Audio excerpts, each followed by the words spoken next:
0% making charges on jewelry is one of the biggest scams that customers fall prey to. And I'll explain how this works and how you can ensure you don't overpay your jeweler for the jewelry that you buy. So firstly, it's important to understand that jewelers charge anywhere between 5 to 20% as making charges on the value of the gold.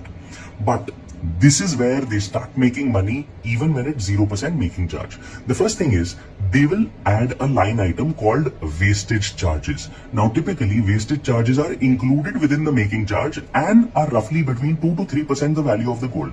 However, in this case, they will say, oh, the wasting charge is above 5% because it's a more intricate design, which means they've made 3% from you anyway. The next thing is the gold rate which is prevailing. Now, what do most customers do? They go on Google and check the prevailing gold rate.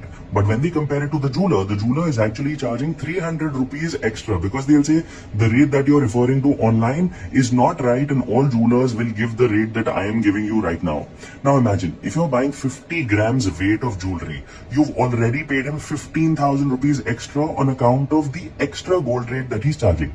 Then comes another trick, which is the stones, gems and embellishments on such jewelry. So even though they'll tell you 0% making charge, they're actually charging you a much higher margin on these stones and gems that they've attached to that jewelry. Then comes another point, which is the buyback policy.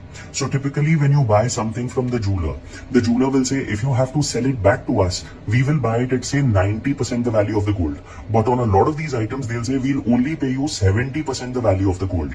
Now comes the point, where should you check the prevailing gold rate? Now there are a lot of sources, but one source to refer to is the IBJA rate, which essentially stands for the Indian Bullion Dealers and Jewelers Association. They give a rate in the morning as well as in the evening and is typically about 1 to 2% higher than the gold rate because that is what the association has decided.